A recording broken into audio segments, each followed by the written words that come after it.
Hello, everybody. It's a Wednesday. That means only one thing. It's time now for Supernatural News and Parashare. Boy, it's a Wednesday. I'm excited. We have lots of great stories to get to today. Lots of interesting updates for you this week.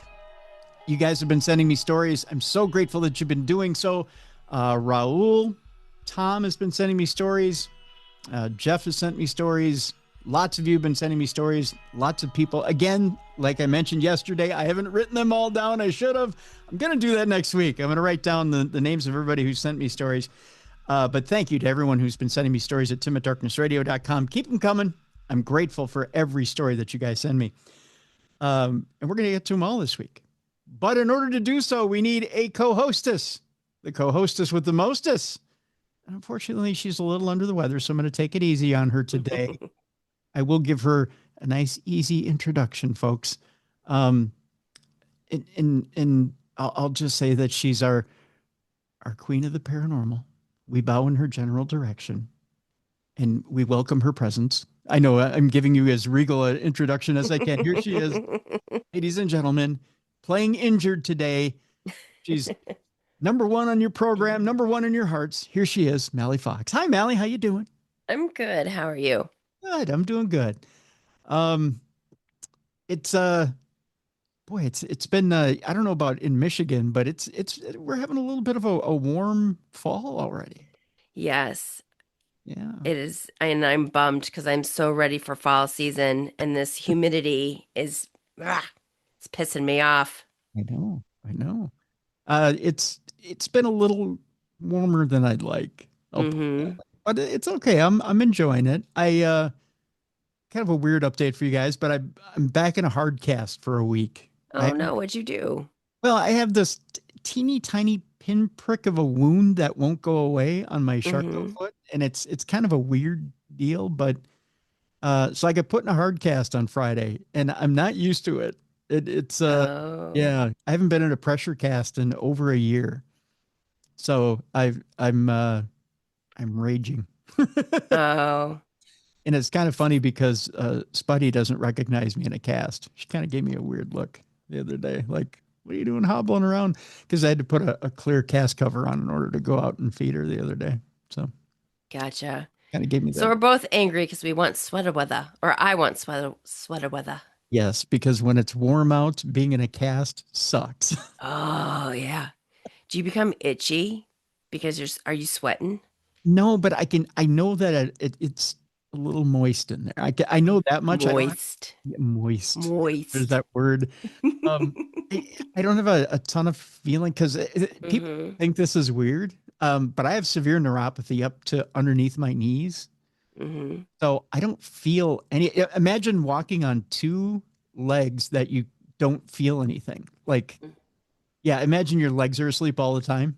Oh, I would hate That's, that. So I yeah, feel for you. that's what it's like to walk around in my body. So yeah, I don't feel anything in my legs when I walk. But I feel pressure, right? But I don't Mm. have sensation. So Oh, I'm blessed that way. So I can feel the pressure of the cast, but it doesn't hurt. Like it would hurt some people to wear these pressure casts. okay. It doesn't hurt me to wear the pressure cast. But I can feel sometimes I can feel I get a little bit of feeling, Mm-hmm. and I do feel like a little bit of slickness in there, which is kind of gross. Right. Yeah, I know. What? Right. So yeah, yeah. Because what they do is they do what's called a wet to dry dressing on it. So you can Okay. feel that in the bottom, right? Mm-hmm. Bottom of your foot. And then Yeah. they do like a soft cast wrap and then a cotton wrap, and then they do the fiberglass. Okay. And it's kind of like a wet mummy dressing they do on your up next to your skin. So it's Mm-hmm. again, I'm going to use the word moist again, Mallie. I'm just trying to gross you out before we get started here. So yeah, they do that little moist mummy wrap around your bare skin. Yeah, so you're never quite comfortable. Right. And how long do you have to have it on for? Well, I go in Friday again. I go once a week. I've been going once a Okay. week to the doctor for years. Um, I did have a little bit of a break this year where I went once every 2 to 3 weeks until I had this Mm-hmm. tiny little wound develop. But I thought I was in the clear here this spring when I was going once every 2 to 3 weeks. It was kind of nice to get that little bit of break. But I love my doc. I love my doc. He and I get along really well. I was kind of missing him for a little bit when I was only seeing him once every 2 to 3 weeks. But I see him once.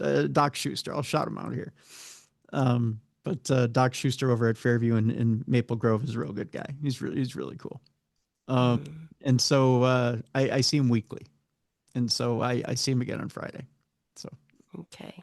Yeah. So we'll sit down. He'll cut the cast open and we'll take a look at it. And if it's had significant growth, then I can go back to my soft cast in my angel brace. And okay. Yeah. And then I can continue on like I normally do. But I can't quite yet. So gotcha. It's been taking it easy. I haven't done, done a lot other than just, I'm not even supposed to be out feeding the critters, but I've been out feeding the critters because, they gotta get their eats too. So right. A little story about Spuddy later. That's kind of funny. I had to shoo away the squirrels the other day. They have their own set of feed that they have, but they were trying to raid Spuddy's feed. Spuddy showed him this week. So it was gotcha. Kind of funny. Kind of a funny story for you later. But we got plenty to get to here on Supernatural News today. We're going to tell you a little bit about everything that's going on, everything from the Buga Sphere to new propulsion systems that may help us get across the universe quicker. That in interstellar news today. Even the fact that the Viking lander 50 years ago might have found life on Mars, Mallie. There's lots of stuff in interstellar news today. Then when we get on the other side of things today, oh, by the way, thank you for trying to scare the living hell out of me with the AI news. Thanks, guys. I appreciate that. We've got an interesting story in AI news today about basically AI taking over foreign governments and maybe even possibly our own. We've got a near-death experience story, which is very interesting today. We'll have that coming up. We're talking Hat Man today. Not Batman, but Hat Man, Mallie. That's coming up. We're also talking about another story sent in by a listener, talking about if gut feelings could predict the future and what was actually found in a scientific study. Maybe, just maybe, there's something to that intuition. I think there is. Yeah. A woman filmed a mysterious creature in Canada. We'll talk about that today as well. And for your palate cleanser today, we'll just put it this way. Someone's trying to get money everywhere, even in an emergency. And I'm talking about the kind of emergency where you don't want to be caught sitting down. Ooh, curious now. Yep. That's at the end of the program today. But first, I want to talk Buga Sphere. Let's hit some interstellar news here. That's such a strange word. I know, isn't it? Well, Buga Columbia is. I know, but it sounds funny. It does, doesn't it?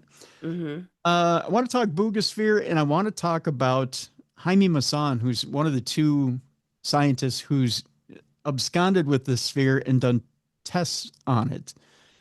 Raul sent me 2 Instagram videos. One is Jaime Maussan talking about, and this is the one we'll play, talking about the fact that he believes that the Buga Sphere is actually connected to this 3I Atlas comet. And again, I'm going to call it a comet. I'm not going to call it a spaceship yet. That's barreling towards us from space. That, again, Avi Loeb believes is a spaceship, possibly a manned spaceship coming at us.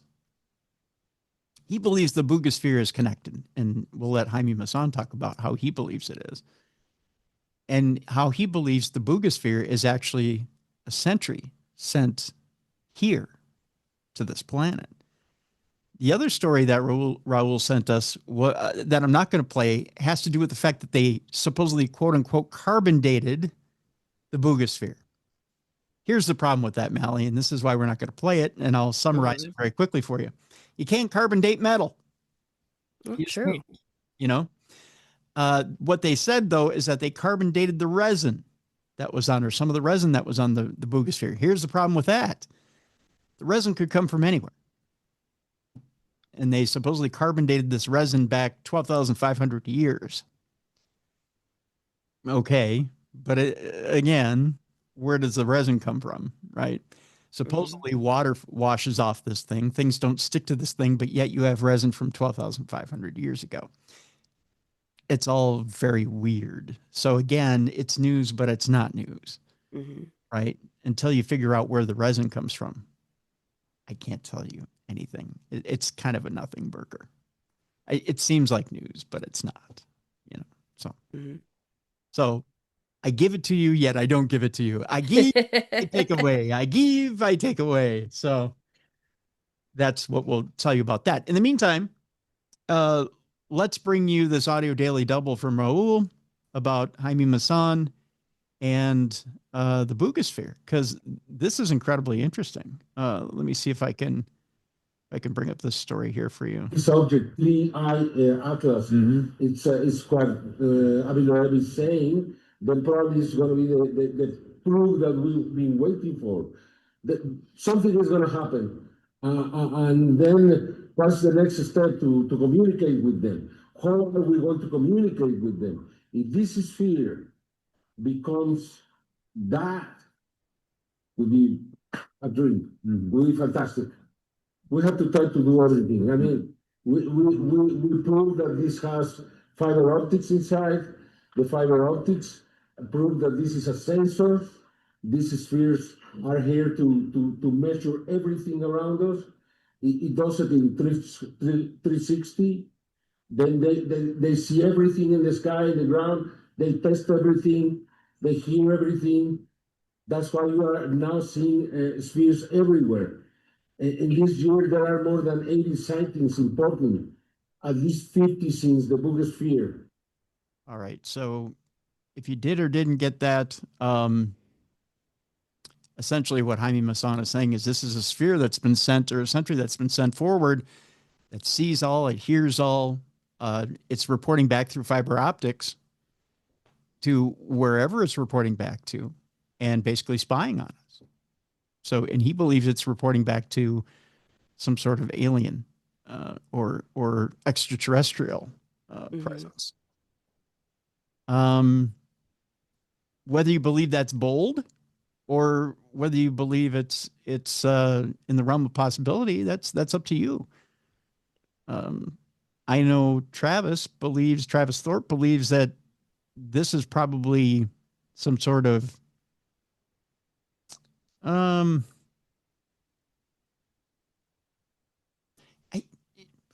trying to put my words carefully here. He believed that this came from under the sea, like a civilization that might have been here on Earth at one point, and under the sea, not necessarily extraterrestrial, but something that may be of ancient origin.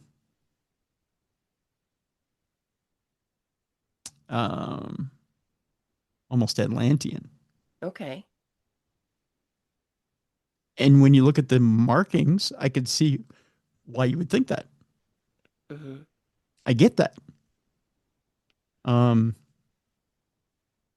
Because to me, it doesn't look, and I kind of get that vibe too. It doesn't look like, to me, what, and again, I don't know what anything alien looks like. I've never seen an alien craft. I've never had an experience with an alien craft. But it looks like something prototypical or stereotypical of what you would think something Atlantean would look like, right? Or lost civilization here on Earth, especially some of the stuff you've seen as far as Egyptian hieroglyphics or Aztecian hieroglyphics. It has that look to it. So I would put it in that category, maybe a lost civilization or ancient civilization. So with that, when I mention deep sea or underwater, the minute I say this, Mallie, there's another story out there, and it has to do with someone deep within our government who mentions several deep water areas and entities coming from those deep water areas. So I'm not pulling this out of my ass. Representative Tim Burchett, the congressman, made an eyebrow-raising remark after being approached while he was walking in the street recently. The peculiar exchange, which occurred on September 17th, saw Tim Burchett speak out in candid fashion about extraterrestrial visitors as he walked along the streets of Washington, D.C. What if these are entities that are here on this earth, that have been on this earth for who knows how long, and we think they're coming from way out, he said. Maybe they did a millennia ago, but they're here and they're in these deep water areas. Like we say, we know more about the face of the moon than we know what's going on there in the ocean.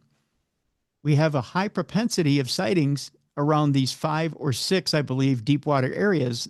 It creates a question there. And then we have naval personnel telling me we have these sightings, these underwater craft they're chasing that go hundreds of miles an hour.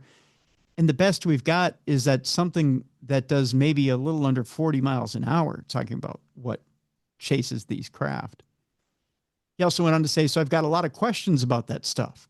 It remains unclear if Burchett was simply reeling off opinions or if he believed all this to be fact. There's footage with this that I'll post in the description of this program that allows you to see what exactly Representative Burchett had to say about these entities coming from 5 or 6 different deep water sites on Earth. Again, kind of backing up what Travis said a few weeks ago, backing up what others believe about USOs. I don't think we spent enough time talking about USOs as opposed to UFOs and the origin of where these craft are coming from. Mm-hmm. I don't know. I know it's kind of a topic that creeps you out a little bit, Mel, but is it something that you've put any thought to? Not really, but I'm curious, does he think that they've been down there but just like dormant? I think so. Yeah. Okay. Yeah.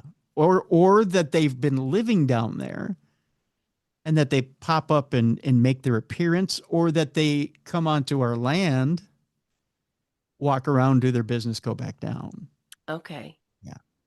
But they're definitely interfering with us in one way or another. Mm. Yeah. And that they've been there quite a long time. And that's I guess the most disturbing part of it, that they've made their home down there in the ocean, kind of like the visitor that won't leave. Yeah. Right. Right. Which, you know, if you believe the ancient aliens theory that maybe they were here, they built pyramids, they made communication systems, they did whatever, maybe they got stranded here tens of thousands of years ago and weren't able to leave and had to make a home, but didn't want to make it amongst the warring humans, right? Yeah. So they had to go somewhere to stay safe. Maybe they chose the deepest parts of the ocean. It's a thought. Mm-hmm. Right? Yeah. No, that one's interesting. There's another story here that the existence of Pentagon's Yankee Blue memo remains up in the air.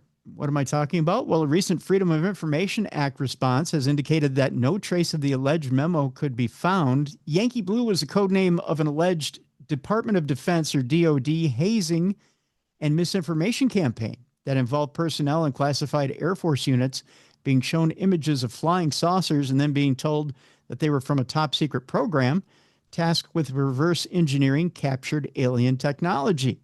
Interesting. Even the existence of this practice has been the subject of a great deal of controversy, though if it did exist, it was likely designed to conceal legitimate details of black projects during the Cold War. Participants would typically be threatened with serious consequences should they reveal any details of what they'd been working on. Many of them spent their whole lives believing that it was all real. Boy, that would be something, wouldn't it? To be hit your entire life. That would just be, you know, a mind, you know what. Details of this program were later uncovered by the Pentagon's All-Domain Anomaly Resolution Office, or AARO, and subsequently revealed to the public in a Wall Street Journal article. In response, the Defense Department acknowledged what it called pranks. Yeah, just innocent little pranks. And the Pentagon had allegedly ordered an immediate halt to the practice via an internal memo. Now, according to the Black Vault, which is an excellent website, by the way, a Freedom of Information Act request asking for the release of this memo has since drawn a blank, with the Office of the Secretary of Defense denying the existence of any directives relating to Yankee Blue. This directly contradicts the Wall Street Journal's claims that the Defense Secretary's office sent a memo out across the service in the spring of 2023, ordering the practice to stop immediately. So what is the truth of the matter? Well, those with a more conspiratorial mindset might argue that the Air Force personnel really were working on reverse engineered alien technology and that Yankee Blue was simply a cover. This might also account for why no trace of this alleged directive now seems to exist. On the other hand, perhaps it never actually existed to begin with. All things considered, we may never know for sure what the truth is. Interestingly enough, I've got to get him back on the program. We had the head of the Black Vault here on the program back in, I want to say it was 2017, 2018. Mm-hmm. He told us he himself had to requisition American Freedom of Information records from Canada. The story is amazing. If you, again, the program is in the archives at darknessradioshow.com. He talks about how the U.S. government would hide these records up in Canada. I take it we don't have that relationship anymore, but but these different classified records would be up there because, of course, no U.S. citizen would think of requisitioning Canada's government for these sensitive U.S. records. So on a whim, he decided to requisition Canada for all these different records he was looking for. Mm-hmm. And he calls Canada and says, do you happen to have these listed records? And he lists off the records. And they say, oh, yeah, sure, bub. And he goes, oh. With that accent? Yeah. I can't do a Canadian accent very well. Right. And he goes, great. Well, what do I need in order to get copies of them? He goes, you got a Visa card? Yeah. And so he gives him a Visa card number and they send him copies of these sensitive documents, which blows me away. That's how John got a hold of these records going around the U.S. government, of course, because he doesn't, all he had to do as a U.S. citizen is request them, FOIA records. But again, they just sent them to Canada and he just requisitioned them from Canada. I mean, it's bizarre, right? Mm-hmm. Who would have thought that you could get away with that? Sending stuff out of country. Right. Some officials probably like, oh, crap. Yeah. Oh, he got it. How did he figure it out? But they're pretty smart over there at the Black Vault. Okay, I'm going to tip my cap to Avi Loeb. Normally, I roll my eyes at him pretty hard because everything seems to be alien with Avi. This past week, he ruled out terrestrial origin of tektites and alien spherules. Now, we've been talking for quite a few weeks about spherules, thought to be fragments from an interstellar meteor, have been subjected to new research and analysis. And Avi might have rolled back what he originally thought about these things. Back in June of 2023, Harvard astronomer Professor Avi Loeb, who had been on an expedition to search for pieces of a potentially artificially constructed interstellar object that fell somewhere in the Pacific Ocean, published a blog article describing the discovery of mysterious metal spherules with a composition he claimed to be anomalous when compared to human-made alloys. Now, at the time, his claims were universally panned by scientists who ultimately concluded that what he had found was likely to be little more than, as University of Chicago physicist Patricio A. Gallardo described it, a coal fly ash, a waste product of the combustion of coal and power plants and steam engines. Now, though, additional research has served to counteract one of the most frequently cited skeptical arguments concerning his claim that the spherules are from an interstellar object. The work focused on tektites, which are glass-like rocks formed by a large meteor impact. Up until now, it was argued that the tektites found within the spherules were actually from pre-existing common materials strewn across the ocean floor. Following the new research, however, Loeb and his team determined that the existing tektites in the region were very different from the ones found in the spherules.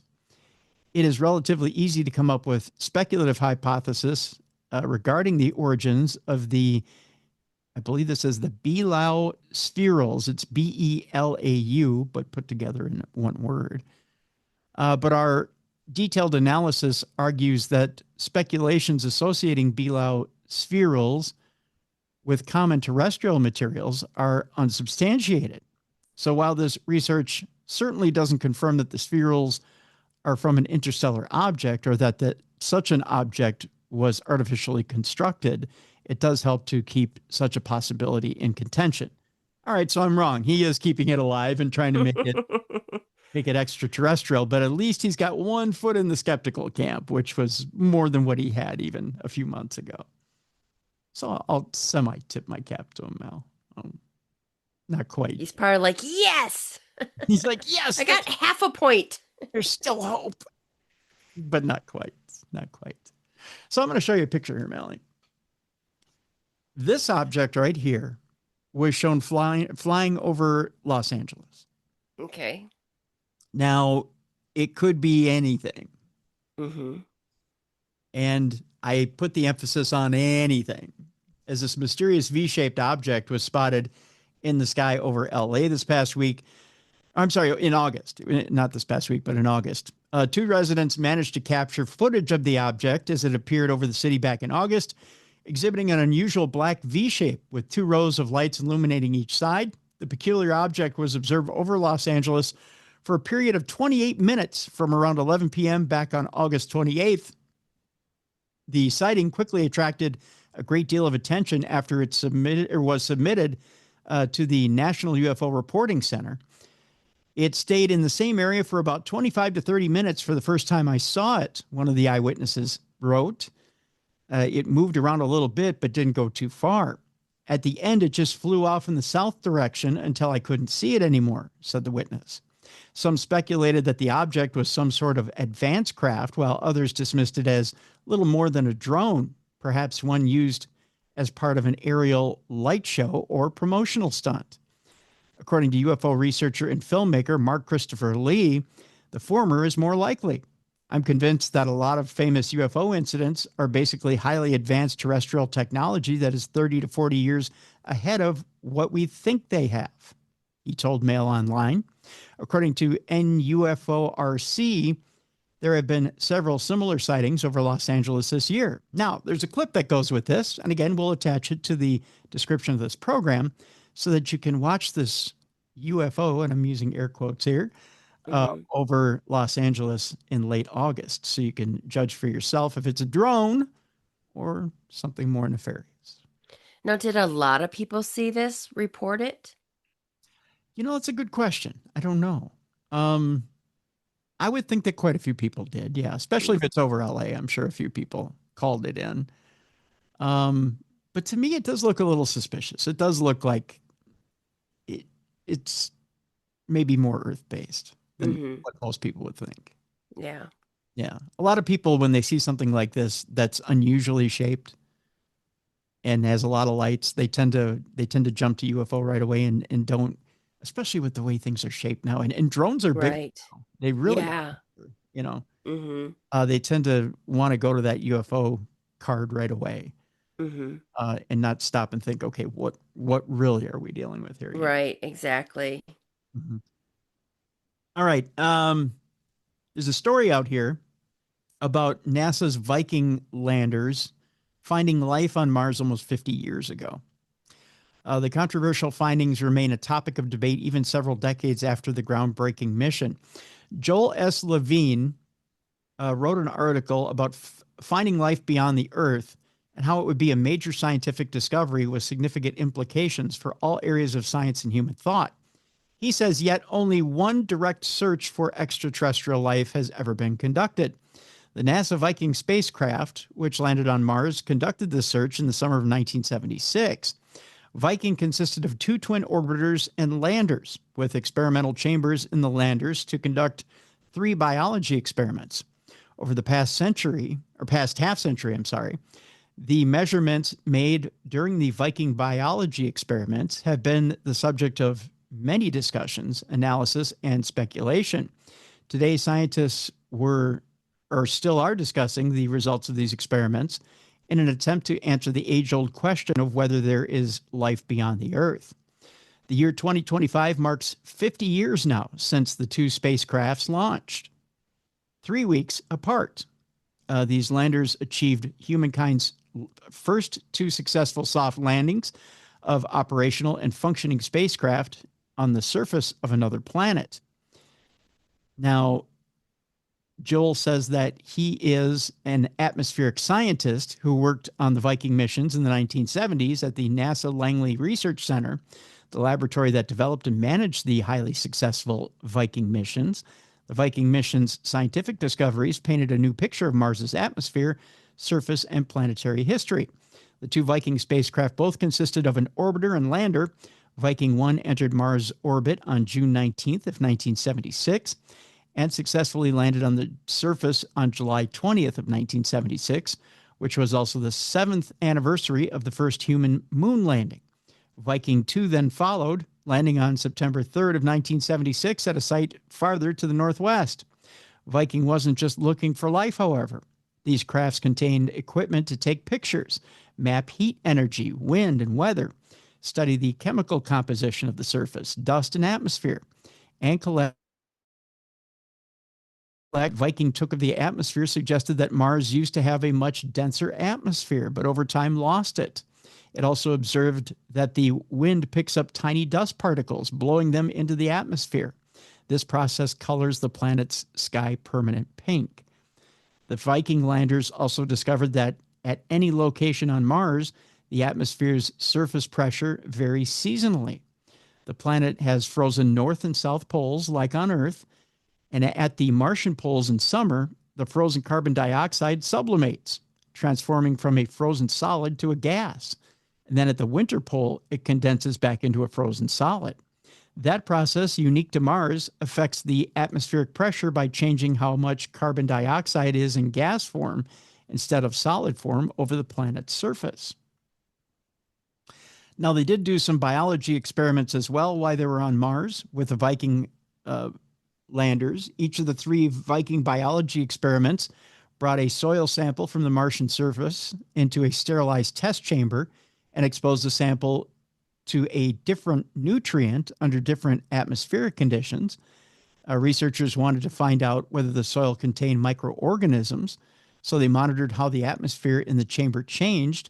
Metabolic processes like breathing from organisms consuming the nutrient would change the chemical composition of the chamber's atmosphere. Depending on the experiment, the nutrient contained either carbon, carbon dioxide, or carbon monoxide, all of which were radioactive. With radioactive samples, researchers could track the level of radioactivity in the chamber to see if metabolic reactions in the soil samples were raising or lowering it. For all 3 experiments, the researchers could use radio commands to heat up the test chamber, which was still inside the Viking spacecraft on Mars. This would destroy any potential microorganisms in the soil and stop the production of any gases that were being created metabolically. There also was a molecular analysis experiment. Unlike the biology experiments in which they experimented on soil samples, another Viking experiment, the molecular analysis experiment, directly searched the Martian surface for organic matter. Organic materials are carbon compounds bonded with hydrogen, oxygen, or nitrogen that come either directly or indirectly from living organisms. To everyone's surprise, this experiment did not detect any organic compounds on the surface of Mars. Researchers had known for years that meteorites containing organic materials had hit Mars repeatedly throughout its history, so to find none at all seemed kind of strange.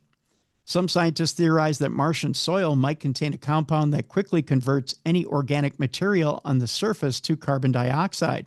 A compound like this would have evaporated any evidence before scientific instruments had the chance to find it. In 2008, decades after this finding, NASA found a compound that may be doing just that.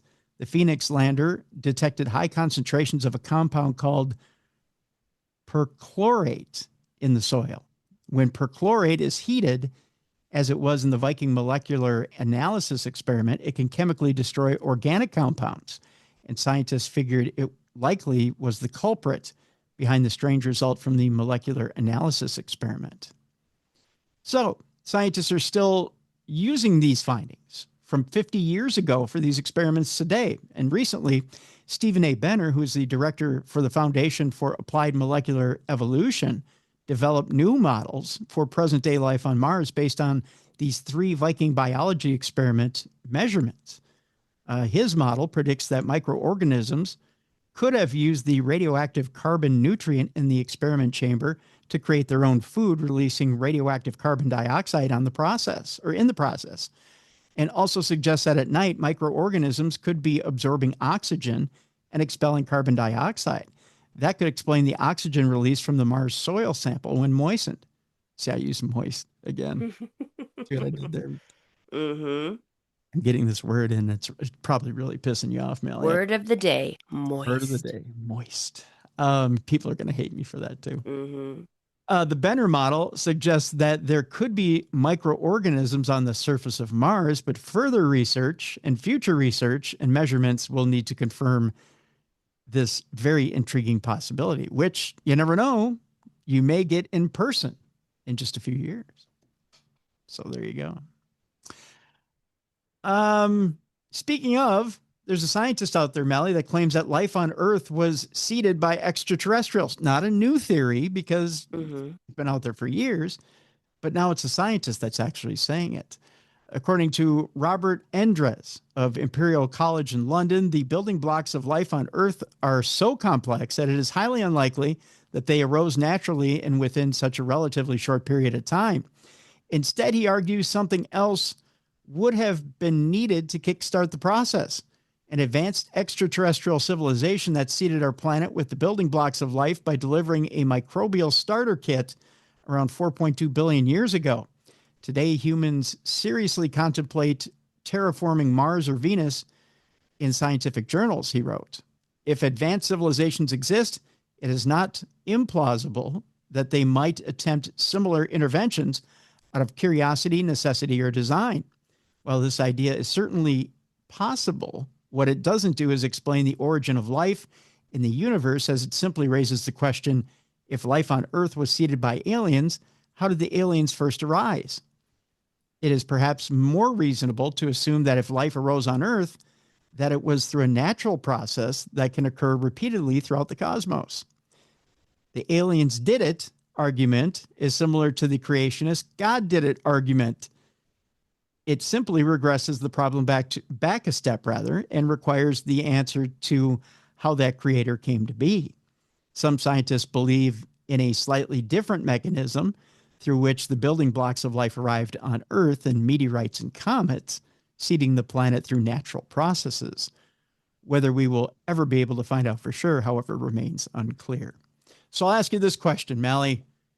Aliens and God or meteorites and comets? I'm going to go with what I was taught in Sunday school, God. God? Okay. Yeah. Do you think aliens would have ever had anything to do with it?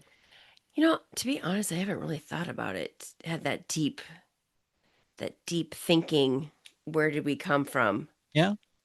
Would it? Okay. Let me throw this at you. Let me throw the whole Zacharias Stitchin thing at you. Sitchin thing at you, and ask you this question, because even the Pope now has said, the previous Pope had said, actually it's 2 popes ago, I think, said I got to go back. That sounds funny. 2 popes ago. 2 popes ago. That's how you measure time. 2 popes ago. Was it Pope Benedict or was it Pope Francis that had said if aliens came to this planet? No, it was Pope Francis who had said, if aliens came to this planet, we would bless them and we would welcome them. Right. Mm-hmm. So if it's true, if there is that truth there that we were seeded on this planet, it doesn't necessarily mean that we weren't created by God. Right. it doesn't necessarily mean that we weren't created in his image. Mm-hmm. Maybe it just means that there are different forms of his image, right? Correct. Would that shake your religious foundation? I don't think it would shake it. I mean, I'm not religious. Mm-hmm. I mean, I believe that there's something out there. I'm not saying it's God itself. I just believe that there's a higher being. Okay. So, Would it, if an alien came along and said, here's the way it really is, that we're really all, brothers and sisters under the flesh. It's just the flesh looks a little different from cosmos to cosmos. mm-hmm. Would that shake you up a little bit? I think it would shake me up having an alien walk up to me, first of all. So let me get over that first. Okay. Oh, okay. Sure. And then we'll move on. And then we'll move on from there. Yeah. Now, I mean, it would kind of make sense because it's one of those things that, you think about, like, even with heaven, once you're gone, you're gone. You float up to the sky and you look down from, up above. And it's one of those things that was kind of drilled into your head when you were a kid, what heaven was and what hell was. And, but is it really like that? Or, you know what I mean? When you get older and you try and make sense of things. And so, I mean, if it was a seed that was planted and, cosmic, the from aliens and stuff, and that's really how it started. Okay, maybe. I mean, we're finding out new things every day. So who knows? I mean, I wouldn't be surprised. Trying to figure out if I want to tell this story or not, because it seems kind of woo-woo and wacky. We are in a world of woo-woo and wacky. We're in the paranormal business. It's true. I'll just put it this We've had weird things happen, so go for it. I won't name the group, but for a while I was going to a. I know the group you're talking. Yeah, I know what you're talking about because you and I used to talk about this. Yeah. I was going to a psychic group. We'll just put it that way. Psychic group, psychic support group. I don't know what you'd call it, but you can call it whatever you want to call it. Yep. But it was a group of people who would get together and sometimes the psychic who is the head of this group would do past life readings for the different people who would come to this group. And it was open to anybody who wanted to go. And the psychic would tell people at times that they had past lives in alien civilizations. That never rang true with me. I never felt like I had a past life in an alien civilization. In fact, it if anything, it didn't offend me, but I just went, whoa, no, nope. Doesn't even ring true with me. It just seems so foreign to me, right? Mm-hmm. But then this person came to me and said, but Tim, you never did. You've always been here on this earth. I said, okay, now that rings true with me. Mm-hmm. I get that. Because people talking about I was on Beta Theta Phi or whatever the name of the planet was, and I was the head of Starship Troopers or whatever the hell they're talking about. I don't know. And I was the head of the bug people, or I was the captain of this, or I was it seemed like a million miles away to me. Right. I didn't relate. Right. And I would be the same way. I'd be looking at him like, okay, yeah, right. Yeah. Right. It seems, it's like a bunch of hooey. Right. Mm-hmm. Although I've always had a fascination with space, and I've always had a fascination with NASA and the space program. And as a little kid, I remember being awestruck at the space shuttle program. But I never to say no. I had a past life on a different planet. No, nope. Long story longer. There are some people that very much relate to. Oh yeah, there's lives I've been in different systems. And I don't get that. I don't, none of that rings true to me. But there are really some people that believe they're walking around on this planet and have been in other systems before. And it just, but I don't discount them. If that's what they Mm-hmm. feel, that's what they feel. You know, if that's what they believe, that's what they believe. But I could never put that together. But then when I look at someone like, okay, like we've had Steve Vai on this program. Right? Mm-hmm. Yep. When I watch someone like Steve Vai play guitar, I think to myself, that's not human. Mm-hmm. The way he plays guitar, the way he manipulates the instrument, he just goes a step beyond what most humans can do. You know, um, Mm-hmm. it's his gifts are extraordinary, right? And I think to myself, and he's always connected to the whole alien thing, maybe a step above. He's always gone a step above, and it seems like his knowledge goes, and that's why when we did the program, we talked about connecting to source, and I wanted to talk about connecting to source with him because I wanted to know if that source was godly, if it was extraterrestrial, if it was what it was, and I wanted to try to get that out of him, but he didn't want to seem to open up to that, right? Um, but when you listen to his music, it's almost like for a time he was trying to reach out to that source, even if it was extraterrestrial. And you could tell in his music. I mean, he's got a song called Little Green Men. I mean, come on, right? So, you know, he was flirting with it. Yeah, interesting. But I don't relate. I don't relate to it as it was in my lineage at one time. Mm-hmm. It was part of my DNA. But there are others who do.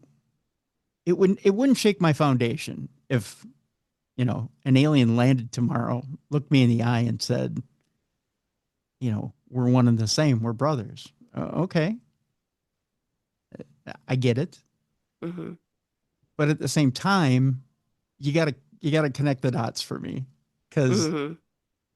I you gotta make it work for me. I gotta see the evidence. It's gotta all this has to come together, right? Otherwise, Mm-hmm. I don't know how that works, right?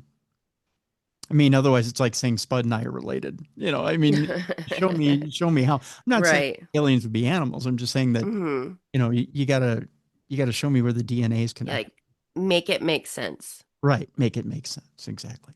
All right, one more story here, and then we're headed for break. I had mentioned before that there's a new form of propulsion system out there that could open up the solar system. Well, it happens to be nuclear. Mm. Yeah. Researchers in Ohio have developed a new propulsion system that could make traveling to Mars much quicker. We've been mentioning Mars a lot here in this front part of the program. With today's propulsion system, getting humans to Mars or beyond remains a tough proposition. Even the most powerful rockets would take a very long time to get there. Now, though, researchers at Ohio State University, it's the Ohio State University if you go there, have developed a revolutionary new concept for a nuclear propulsion system that could get a crew to Mars within just 6 months. Partially funded by NASA, the centrifugal nuclear thermal rocket or center system is both faster and more efficient than any of today's propulsion systems. In recent years, there has been quite an increased interest in nuclear thermal propulsion technology as we contemplate returning humans to the moon and working in cislunar space, said Dean Wang, which, by the way, he's got the best name ever if you want to make fun of a name. Dean Wang. Hello. An associate professor. Oh, and he's Professor Wang, too. Come on. In mechanical and aerospace engineering. But beyond it, a new system is needed as traditional chemical engines may not be feasible, Professor Wang went on to say. The new system, which uses liquid uranium to directly heat rocket propellant, will be perfected and tested over the next few years. You could have a safe one-way trip to Mars in 6 months, for example, as opposed to doing the same mission in a year, said engineering student Spencer Christian. Depending on how well it works, the prototype center engine is pushing us towards the future. So it could be entirely possible, Mal, that nuclear propulsion could be the next type of engine that we use in order to get to another planet. I just don't know why you'd want to go to Mars. It doesn't look like a fun place. No, it doesn't look promising, that's for sure. But I suppose you got to turn over every stone to see that there's I something there, guess. right?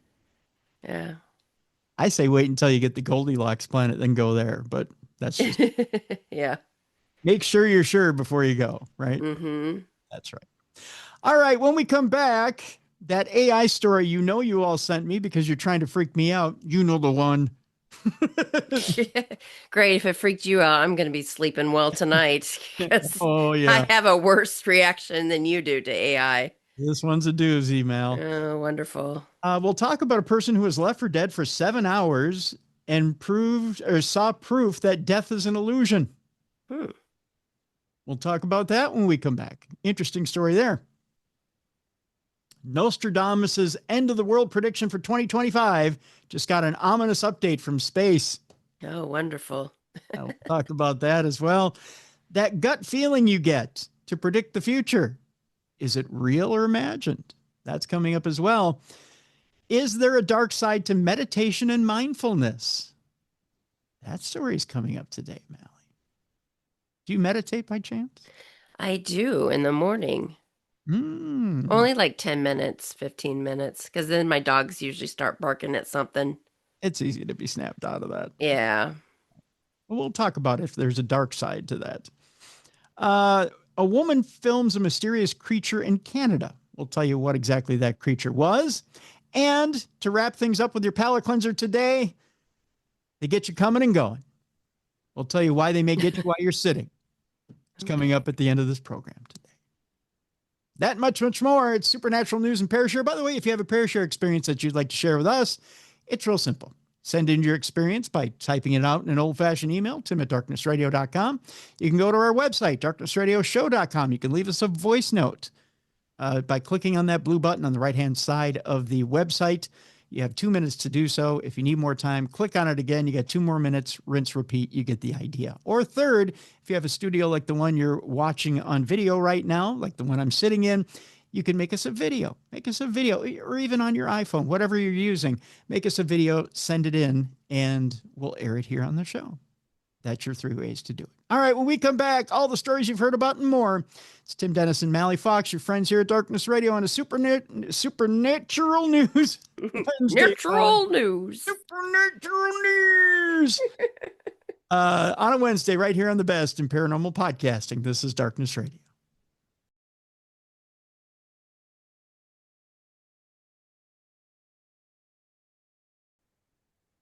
Welcome back to the best in paranormal podcasting. This is Darkness Radio on a Wednesday. I'm Tim Dennis. With me is co-hostess with the mostest, Mallie Fox. Mallie, I want to tell you a quick story. Okay. So I have had a little bit of an invasion problem in Spuddy's area. Spuddy's taken up residence in my garage. Now, a lot of people would say, Tim, why would you keep a chipmunk in your garage? That's asking for trouble. But Spuddy's a good little chipper. Right? Spuddy doesn't cause any problems. Doesn't tear up any of my stuff. Doesn't chew up any of my stuff. And she kind of comes in and out of the garage. She has her own den outside, right? But she likes to, and she has her own little, I've told you before, she has her own little bunk bed and she has her dishes with her food and stuff like that. Well, the other day, I'm coming home from the doctor. I'm driving in from the doctor.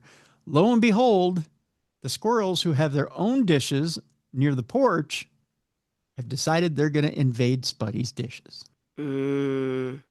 Right?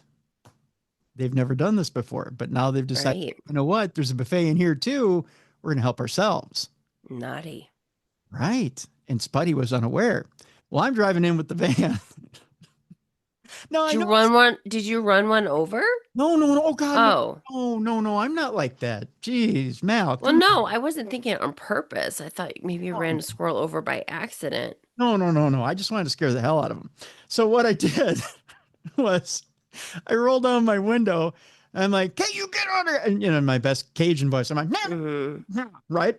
And I'm like, "You get out of this garage right now!" I start honking the horn. This poor squirrel had the biggest heart attack in the world and jumped up and started running around my garage, but on the walls. Like, I Oh. know a squirrel could do that. He started running. I mean, like on the Right. walls of my garage and ran on all three walls of the garage and out the door. I scared the hell out of him. Right. Mm-hmm. So the next day when I see Spuddy, I said, Spuddy, buddy, we got to have a little talk. And Spud kind of looks at me. And I said, Spud, I said that I call him Squirrelos to Spuddy. I said that evil Squirrelo got in and was trying to eat all your peanuts. And she kind of looked at me like, what? Right? I'm only imagining that's what she was saying. I don't know. I can't communicate with chipmunks all that well. Although I think I'm learning the language. Mm-hmm. And I said, yeah, the evil Squirrelo got in. And he was trying to eat your peanuts, but I honked the horn on the big vroom vroom and got him out of here, scared the hell out of him, and I started laughing. At this point, I think the chipmunk thinks I'm nuts. And not the nuts in her dish, but the nuts that just lost my mind. And then I realized something, Mallie, that this chipmunk is incredibly intelligent. Why? Because I went out there today, right? Mm-hmm. And I put sunflower seeds in one dish. I put peanuts in the other two dishes, right? Mm-hmm. And I call out to her. I said, Spuddy, I got fresh seeds and fresh peanuts for you. All of a sudden, from a box, a small little cardboard box on a utility table, about 2.5 feet away from the dishes, I hear rustling and I hear peanuts in a cardboard box. And here comes this little head that pokes out. She kind of looks at me and is almost smiling. I go, what are you doing up there? And she hops down off this 4-foot utility table and kind of bing, bing, bing, bing off of things and gets down on the floor, runs over, looks at me, grabs a peanut and bing, bing, bing, bing, bing back up to this table and takes the peanut and puts it inside the box. So she's hoarding the nuts. She's hiding the nuts from the squirrel. Mm. Because I told her the squirrel was in the garage. So she's hiding the peanuts in a different place other than her den, because the den can be taken over by gophers and things like that. Oh. She had to come up with an alternate hiding place. So she's been, because I've noticed in the last 24 to 48 hours, like I'd go put peanuts out there and they're gone the minute I put the peanuts out there. So I'm like, what, are the squirrels still getting in and taking the peanuts? No. She's taking the peanuts out of the dish right away and she's putting them in this box. Oh, that's cute. Isn't that the cutest thing ever? I'm telling you, it made me happy. I was just, see, I did it again. I was just tickled pink that this little chipmunk was that intelligent. Isn't that the cutest thing ever? It's very cute. I know. I told her she's a good girl. She's a good girl and a smart girl at that. I was just I just put the biggest smile on my face. We had this little communication, and people are going to think I'm nuts now that I'm talking to chipmunks, and that I think they understand. They do. They really do. It's very cool. Anyways, now here's that story that scared the hell out of me. Okay. If you're ready for this, Mallie, there's no human leader in the world that can scare you as much as a computer.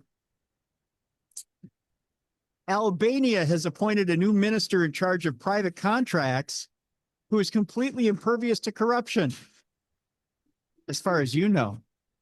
Okay. She's an AI bot. Oh my gosh. Yep. Diella has just been selected to head up public procurements in the country of Albania. And normally a bureaucratic position in a faraway country wouldn't make headlines. However, Diella is an AI bot. Oh my gosh. That's right. A government position in Albania has been given to an AI bot. You're welcome. And if you think that she's uncorruptible, you're so wrong. We don't know what's more surprising about the story, that the tiny European country is using artificial intelligence to root out government corruption, or that Elon Musk or Doge didn't use Grok for that here in the United States. I can't believe they did that. Wow. Yes, we have robots taking government jobs, which doesn't sound, it says here in this article, it doesn't sound like the worst idea ever. That is the worst idea. That is the worst. A new minister in Albania charged to handle public procurement, it says here, will be impervious to bribes, threats, or attempts to curry favor. You want to bet? It would be so easy to corrupt AI. It's easy like corrupting a child. They say that's because Diella, as she is called, is an AI-generated bot. Prime Minister Edi Rama, who is about to begin his 4th term, said on September 11th that Diella, which means son in Albanian, will manage and award all public tenders in which the government contracts private companies for various projects. The awarding of such contracts has long been a source of corruption scandals in Albania, which is a Balkan country that experts say is a hub for gangs seeking to launder their money from trafficking drugs and weapons across the world, and where graft has reached the corridors of power. That image has complicated Albania's accession, to the European Union, which Mr. Rama wants to achieve by 2030, but which political analysts say is ambitious. So even if they were to change all that, it's kind of ambitious that you'll get to the EU anyways. Not everyone is convinced. One Facebook user said, even Diella will be corrupted in Albania. Another said, stealing will continue and Diella will be blamed. Given the way chatbots can be manipulated, it might be that they've just pushed the problem down the road a couple of steps. How can you be comfortable with everything that you've read about how AI has been manipulated, with how AI has all these different issues? How can you be comfortable with making it or putting it in charge of an entire department? Maybe they just have so much desperation. It's like they just can't think of anything better. Oh. They're at their lowest point. It's not uncorruptible or incorruptible. It's not infallible. Technology almost always fails. It's built to fail. So why would you put it in a position that you want it to be infallible? It makes no sense. Meanwhile, there's a new super realistic robot face straight out of Westworld. Let me show you what it looks like, Mallie. How would you like to wake up with this right next to you in the morning? Good God. Yeah, isn't that fun? There's no soul behind the eyes. No, it's dead, isn't it? Yeah. Yeah.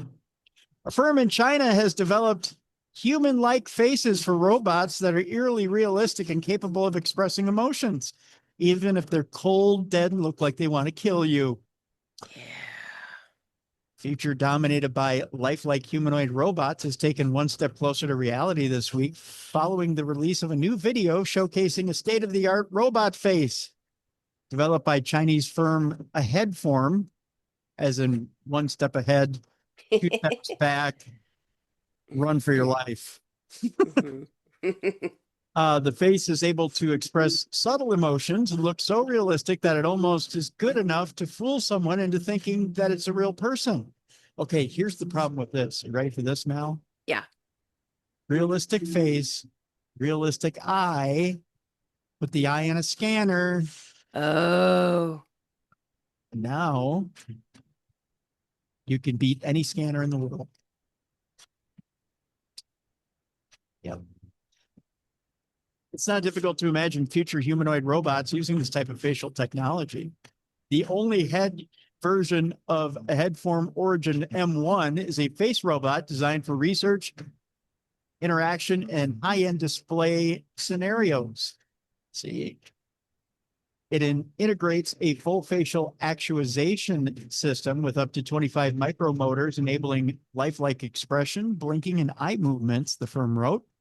Embedded RGB cameras inside the pupils provide visual perception, while built-in microphones and speakers support real-time audio interaction.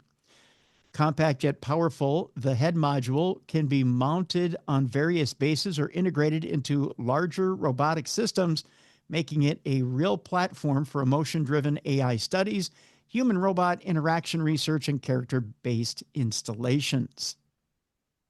Tell you what, if you want to get creeped out, I'll put this one in the description of the program too, so you can watch this face do its thing. Ew. It is creepy. Very. I'm telling you, it's a matter of time before they build an eye with an iris and pupil that can mimic the human eye, so that you can start to use it for scans, retina scans. Yeah, they need to knock it off. Yeah. Everything will be corruptible sooner or later. Mm-hmm.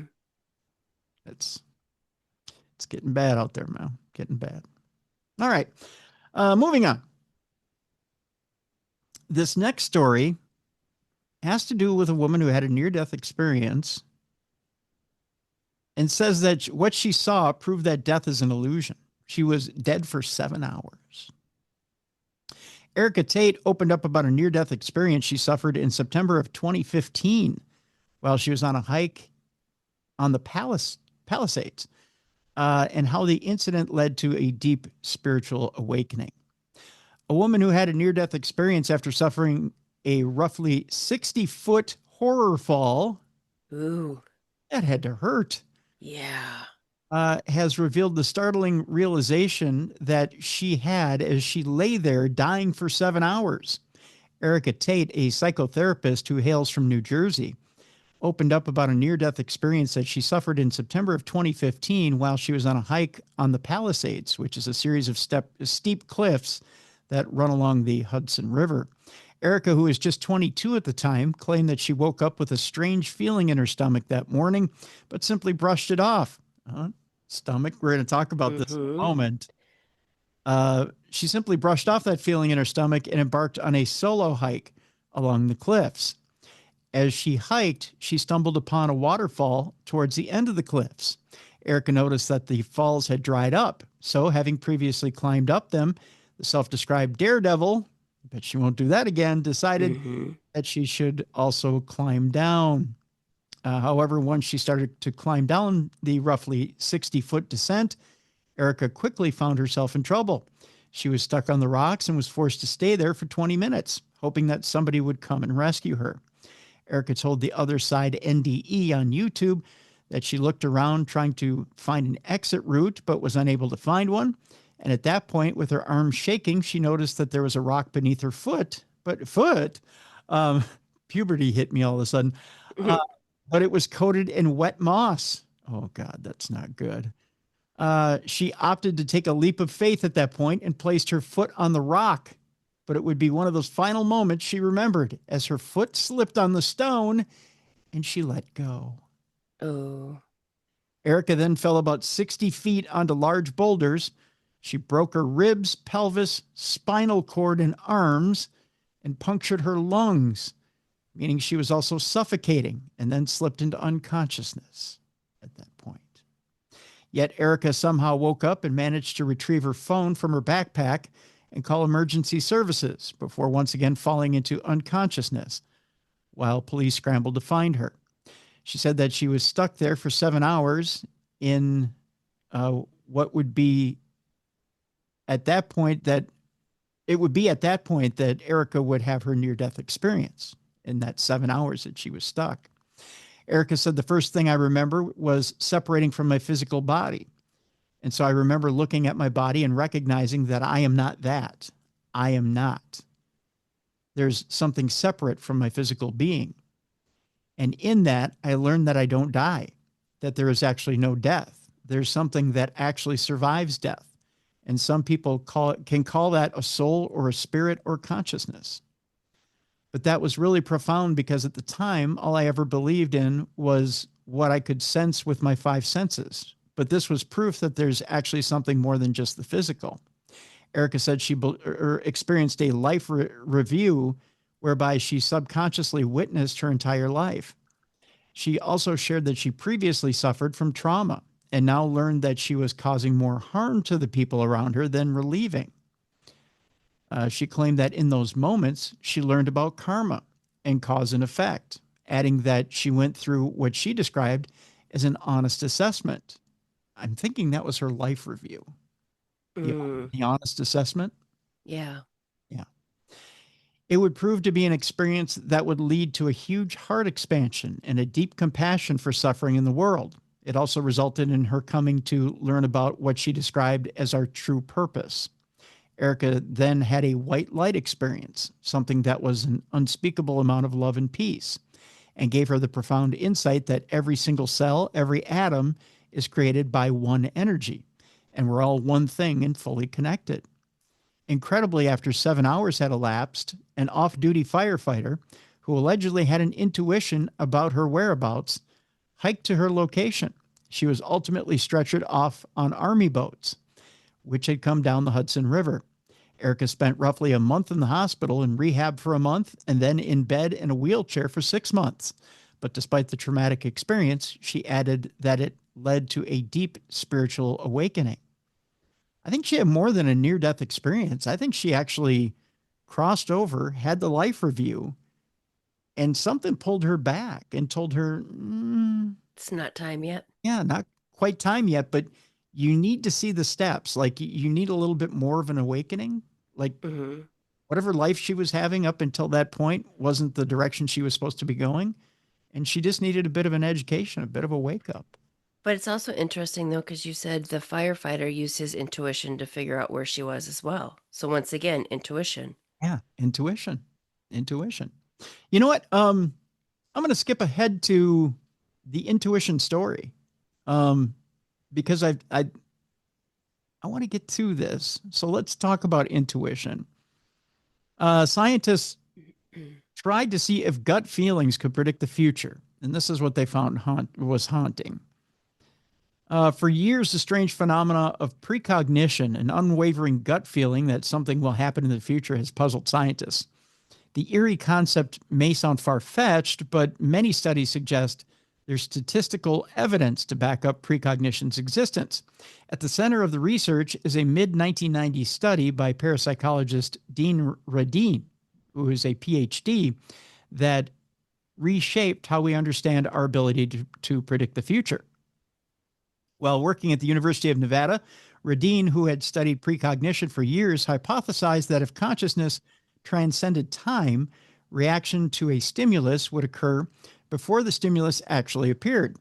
So he put that hypothesis to the test using an EEG machine to record the brain activity of study participants. Hooked up to the EEG, the subjects reacted to prompts and images, including positive photos, like a sunrise, and negative pictures, such as a car crash. The EEG measured the subject's brain activity during the short 5-second span between when they received the prompt and when they saw the image. The results were astounding. When a subject predicted a positive image, they reacted very little, but they showed a spike in brain activity when they expected to see a negative image. Radin's findings were statistically significant, and since then, researchers have replicated his study successfully nearly 36 times. So it works. His work proved influential enough that the CIA declassified its pre-sentiment research in 1995, and statisticians confirmed the effect was statistically reliable.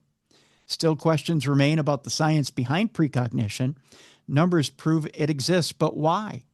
What causes those psychic gut feelings? Is time truly linear?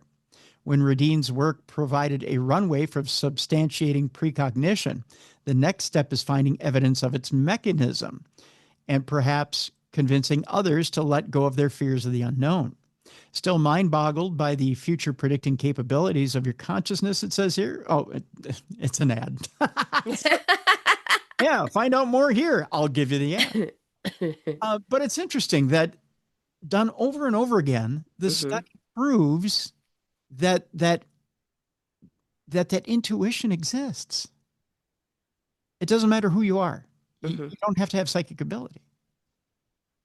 It's like radar. That you can tell what's coming next.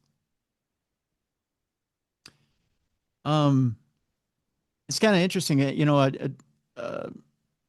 I'm doing this. Last year, Bruiser and I did the psychic picks, right? Well, along with the animals. Okay, so this year I'm doing football picks along with Tim Miley and Lauren Miley from Pottergrass for Pooches. We're in this football pool, and I'm still hitting on everything. But the group I'm in, they're kicking my butt. I'm like in 15th place, but I'm not losing more than 3 or 4 games a week. I mean, I'm on fire, but these people are even more on fire. Like they're only losing like 1 or 2 games a week. Tell me how you do that. I don't, unless you're getting paid off by Vegas or just know these answers ahead of time. Tell me how you consistently are that good. Because, I mean, unless you spend all day breaking down NFL film. Right. Which they probably aren't. No, I don't know anybody who has a full-time job that can do that. Right. So how do you do that? And it's the same 5 people on top. I think this past week, I was 6th. And I got 4 wrong. But still, I mean, that's right. Out of 16 games, to go 12-4, not bad. I mean, that's that's still pretty good. Yeah. Yeah. That's what is that? That's 1/5. That's 1/5 wrong out of everything. So, not a bad percentage. I think that's, let me see here. I don't remember what this, I have to do everything on a calculator. I'm horrible at math, Mallie. I really am. I should never be a math major and was not a math. That's why I'm a communications major. Yeah. But it's, let me see here. So it would be, I'm doing the percentage wrong. So if you go, yeah, so that's not right. I was going to say that's not 41%. I'm not dividing properly. Is it 12 divided by 5? No, 12 divided by, how do you figure out the percentage again? I don't know. Anyway, you're still doing well though. Yeah, I'm still doing well, right? So watch, they're just flipping a coin. They're doing something so primitive. Right. Yeah, so what is it that triggers someone to be able to consistently get, because it's supposedly it's 70%, right? The psychic threshold is 70%. If you can guess something correctly 70% of the time, you've passed the psychic threshold. They consider you psychic. This was supposedly the mark for the Randy Foundation before the Randy Foundation shut down the $1 Million Challenge. Supposedly in a blind test, if you could guess something accurately 70% of the time, you won the $1 million. Would that apply to football picks? I don't know. I mean, if that's the case, there's a bunch of us in this football pool that'd be walking around millionaires right now. But there's scientific proof that all of us walk around with this intuition. Not a few of us. All of us do, which I find pretty remarkable. I don't know. Maybe it's just me. One of those guys who's evidently walked around with a little bit more intuition than some of us was Nostradamus. Although there are a few people that I think kind of stretch out some of the things he said in those quatrains to fit into current day. This new end of the world prediction for 2025 just got an ominous update from space. It says, don't look now, folks, but 2025 has flown by, and we are now in the last quarter of the year. It has not been a year without disaster or despair, but if you're reading this good news, the good news is that you've made it this far. Just a couple more months, and you can check off the milestone of having made it to 2026. That said, if you want to keep the good vibes flowing, it might be best to just go ahead and skip this article about Nostradamus' prediction for 2025. Here's the long and short of it. The History Channel called him history's most famous seer. Apparently, he saw the world ending in 2025, according to this article. Let's see what he said. It says, so the flip side of being happy that we have made it this far in the year is that, well, according to Nostradamus, we might not have had much longer until it is lights out, party over. Now, it's worth noting that he has been dead a long time, and he wrote in quatrains. So just about all of the reporting on his predictions is really just interpretation of those quatrains. And thankfully, that leaves some wiggle room when it comes to this year's predictions. There is some good in there, is what they go on to say in this article, which, by the way, was written by Penn Live. He appears to predict the end of a long war, which may, and many think, is a reference to the war between Russia and Ukraine. But with the end of one war, he apparently predicts a war in England beginning. He also appears to predict plague. You could argue that would have been COVID, and that's already passed. The kingdom will be marked by wars so cruel, foes within and without will rise, he wrote. A great pestilence from the past returns. No enemy more deadly under the skies. He also appears to predict devastation in the Amazon and, oddly, the rise of a mysterious leader who would form an aquatic empire. And then he appears to predict the end of the world.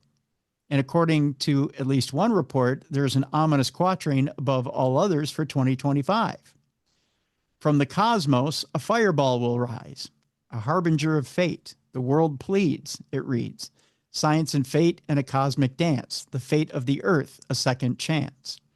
Maybe the second chance reference means we will pull the nose up on things if something does come skirting our way.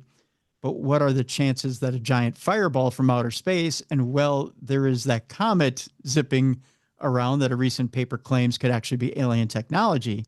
So that may be what Nostradamus was pointing at. Now, again, supposedly 3i Atlas is not supposed to come anywhere near Earth. It's supposed to skirt right by us. But if it changes direction, okay, I'll buy it. But what if it doesn't go anywhere near us? Then it's just another quatrain, right? For another year. It's all interpretation. I'll leave it at that. There's a story here about Hat Man, Mallie. Okay. Have you had an experience with Hat Man? Yeah, at the Washoe Club. Where I thought it was a real person that had entered our investigation. And then he disappeared into a wall. Okay.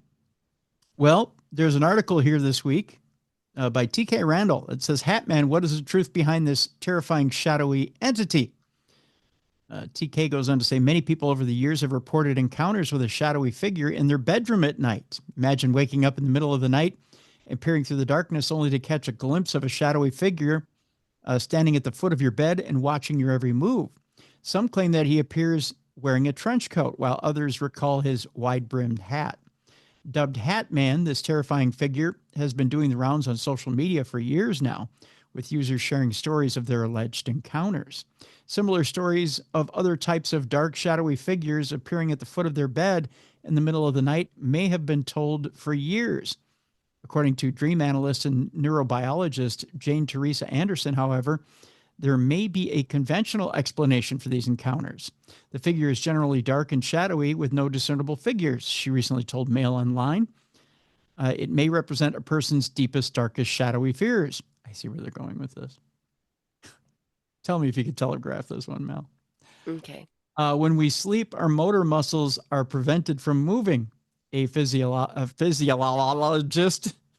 my good reading, a physiological state called atonia, is what she went on to say. It protects us from getting up and acting out our dreams and keeps us safely tucked up in bed. But if you start to wake up before your body moves out of atonia, you may experience an in limbo state, half awake, yet also half dreaming and unable to move. Although sleep paralysis only lasts a few seconds, the terrifying experience feels so real that you feel doomed. Some believe that sleep paralysis, which can involve disturbing hallucinations and a feeling of presence in the room, could explain Hat Man, alien abductions, and many other phenomena. The evil entity people see during sleep paralysis often depends on their culture and on what they expect to see, said Anderson. In many ways, he is the obvious choice for modern daydreamers to conjure up.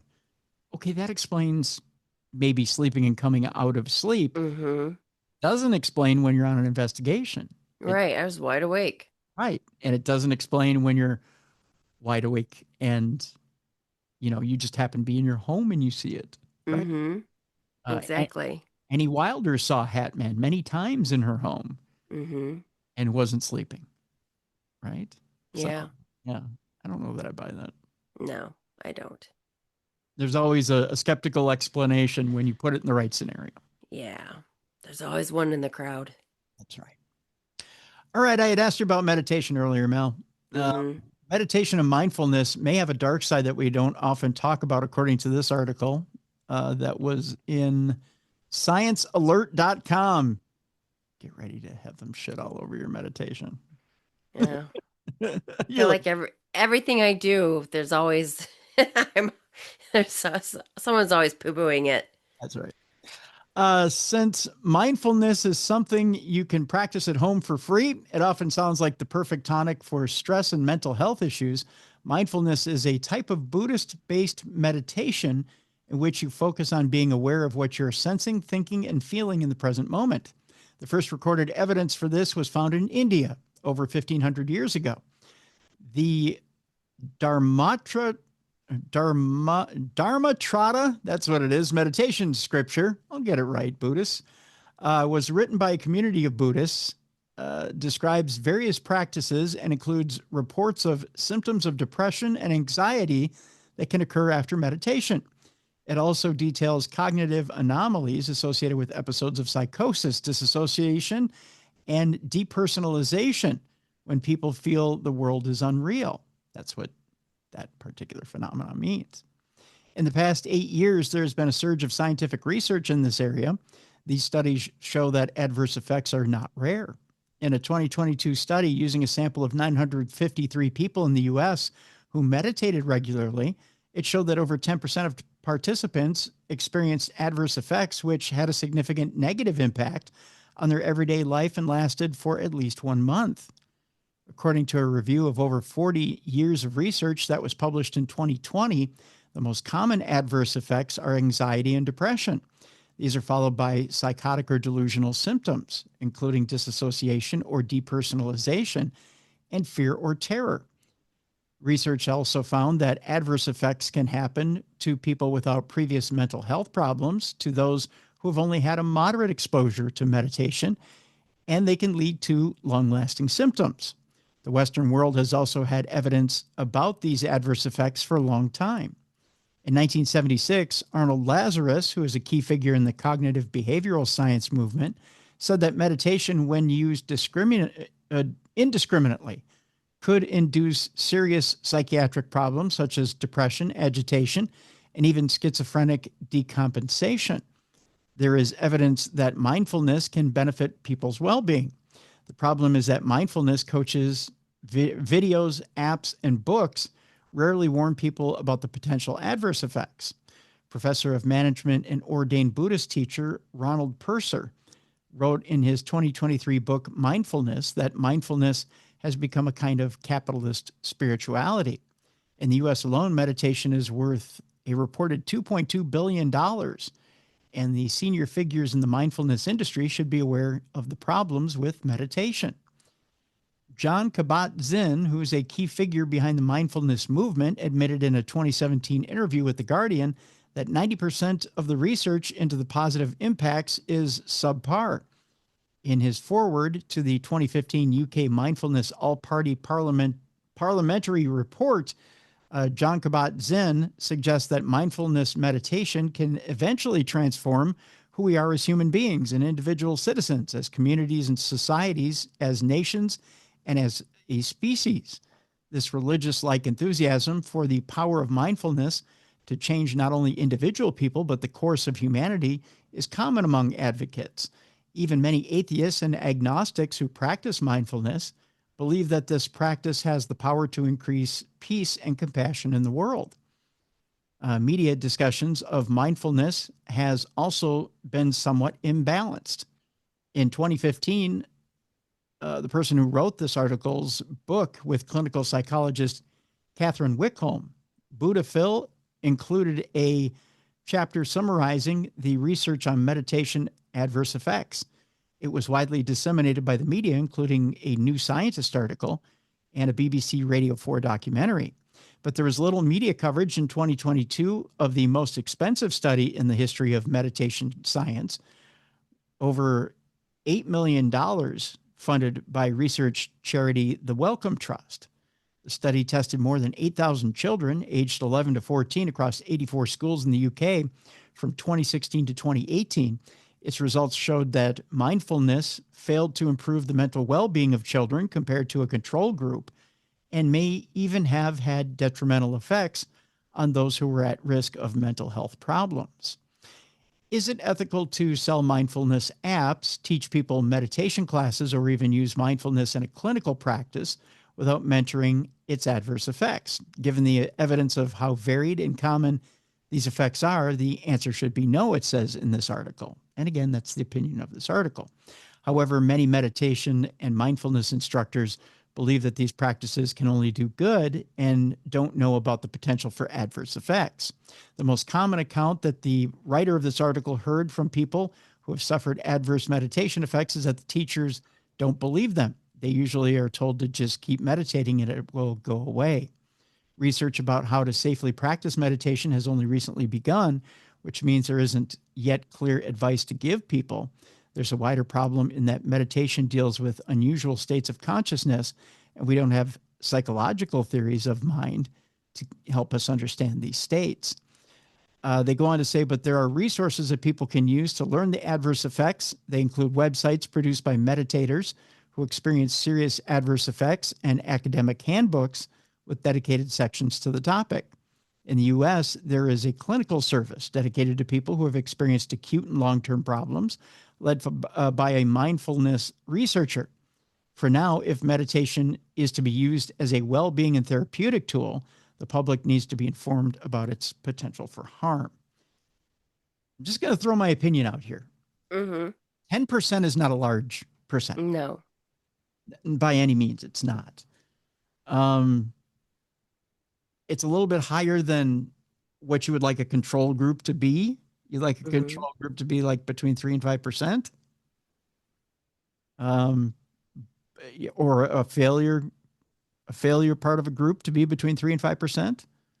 But that's not much more than what the failure rate of a medication would be. So it's not, anybody could have that, anybody taking a medication over the counter medication could have that failure rate, and it would still be passed by the FDA. So I don't think that, I think someone has a little bit of hyperbole that's writing this article. But here's the thing. And the thing to keep in mind, when you're meditating, you're not just going inward. If you believe there's a psychic part to this whole mindfulness and meditation, that you're not just going inward, but you're opening yourself up to a psychic realm, if that's what you believe, you're also inviting things in. True. So you do have to protect yourself when you meditate. And that may be what that 10% is experiencing.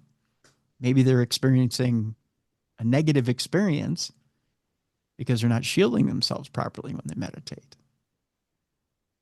Something to think about as well. All right. There's a woman who filmed a mysterious creature in Kalamalka Lake, Canada. Let's find out what this creature is, shall we? A recent lake monster sighting saw a stunned witness record footage of something moving across the water. The mysterious encounter was reported recently by Allison Tink, who had been walking along the Okanagan Rail Trail. Boy, say that 10 times fast. When she spotted something in Kalamalka Lake in British Columbia. I don't know what happened. It just sort of came into my realization that there was something out there, she said. And so I opened up my camera and I started filming it. It went for about 42 seconds and then it disappeared. Sure enough, the footage shows some sort of black shape moving across the lake, although it's very difficult to determine exactly what it could have been. While there have been sightings in Kalamalka Lake, it's not necessarily as well known for its monster legend as Okanagan Lake, home to Ogopogo, or Scotland's Loch Ness. Tell you what, there's video in this article, so I will again post it in the description of this program so you can watch the video for yourself and you tell me, do you see a lake monster or do you see something else? We'll figure it out. You can email me and tell me. All right, Mallie, we're coming close to the end of the program here today. Our next story has to do with Cleopatra's tomb and how it could lie near a newly discovered submerged port. Archaeologists have found the remains of a 2,000-year-old port to the west of Alexandria, Egypt, and in what's being hailed as one of the most significant discoveries in Egypt in recent years. A team of archaeologists has unearthed an entire port submerged near the Taposiris Magna Temple complex. The port would have once served as a major transport hub for the temple and surrounding town. Lead researcher and archaeologist Kathleen Martinez, who has been working with a team of underwater experts, including RMS Titanic discoverer Bob Ballard, believes that the port may be a critical part of the mystery regarding the whereabouts of Cleopatra's tomb. It is said that after she died in 30 BC, her remains were transported across the lake to the Taposiris Magna Temple complex before being carried through a lengthy underground passage to her final resting place, which, as of this writing, remains undiscovered. A tsunami later struck the entire region in AD 365, submerging the port and surrounding structures. This means that Cleopatra's tomb may lie nearby, just waiting to be found. Martinez went on to say, "I'm not going to stop searching for it. It's a matter of time." The port's discovery will be covered in a new National Geographic documentary, which debuts this week, entitled Cleopatra's Final Secret. Ooh. Yeah. That should be interesting. Yeah, most definitely. Yeah. I don't know. Do you think they'll ever find Cleopatra's tomb? I mean, that'd be cool if they did, but I don't know. I feel like I've been let down so many times that they probably won't in my lifetime. No, you never know, right? Yeah, but it'd be cool if they found it, though. It would be. It would be. You know, it makes me, when I read stories like that, it makes me miss John Ward all the more, our good friend who passed away last month. Because he and his widow Maria are always looking for secrets like that out in Egypt.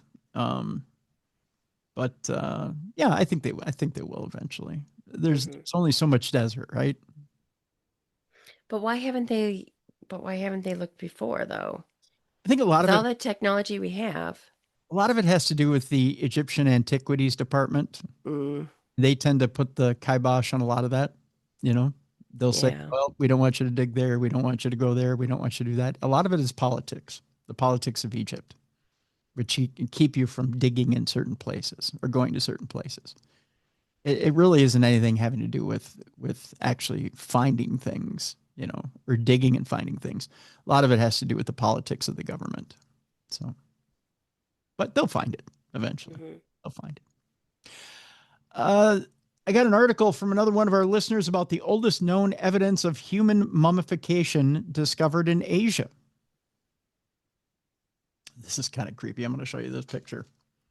And by the way, thank you guys again for the articles and keep sending them. Tim at darknessradio.com. Look at that. Yeah. Isn't that creepy? Mummification's been going on for ages and ages now. Uh, this skeleton that you just saw on video, Mallie, 14,000 years. Wow. Hunter-gatherers in parts of ancient Asia prepared their dead for burial with smoke drying up to 14,000 years ago. Smoked Asian. Making beef jerky. So good. Resulting in the oldest known evidence of human mummification, according to new analysis of dozens of burials.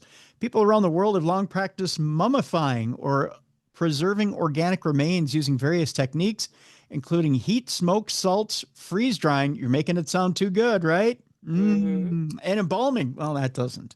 Yeah. Yeah, I know. And removing moisture from the body's soft tissues to preserve decay. The remains from China, Vietnam, and Indonesia that scientists investigated weren't visibly mummified. However, examination of charring on the skeletons, which were buried after being tightly folded into squatting positions, showed signs that they had been exposed to low heat over long periods of time, which would have dried out and preserved the bodies. Smoke drying the deceased not only makes them delicious, but it gives them that flavor. You know what I mean? I like that. Chef's kiss. They knew what they were doing over there in Asia. I'll tell you. We didn't come upon it here in America until decades and years later. No, I'm kidding. Smoke drying the deceased is a technique known historically from some indigenous Australian groups and is still used by people within Papua New Guinea. Researchers reported Monday in the journal PNAS, not penis, but PNAS, PNAS, the similarities between the crouching poses of the skeletons studied in the latest analysis and those of modern smoke-dried mummies. God, every time I say smoke-dried mummies, I think I want barbecue. Is that wrong? Am I bad? I think you're hungry. Keep thinking I want ribs. I am hungry. I want dinner in the worst way.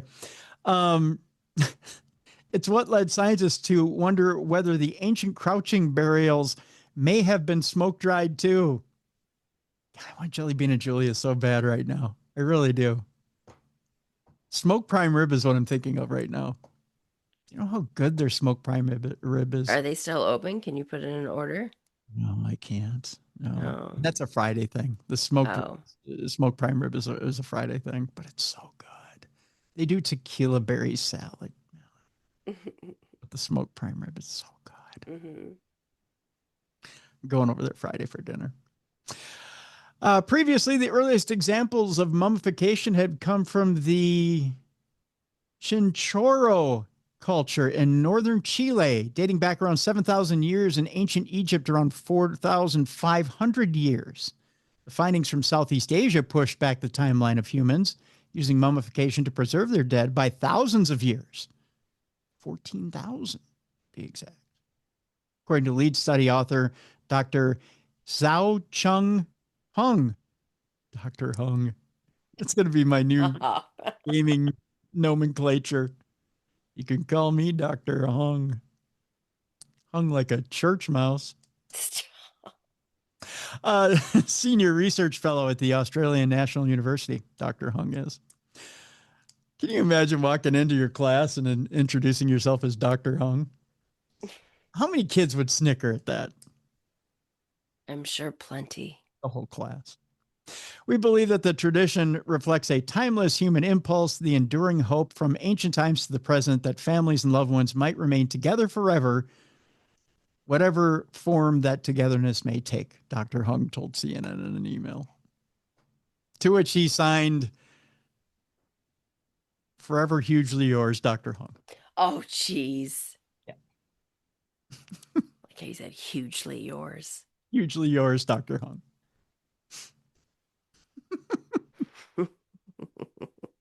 Just had to put my own spin on it at the end. All right. Our next story. Are you into this whole craze of scientists bringing back animals that haven't existed for... I don't think they should.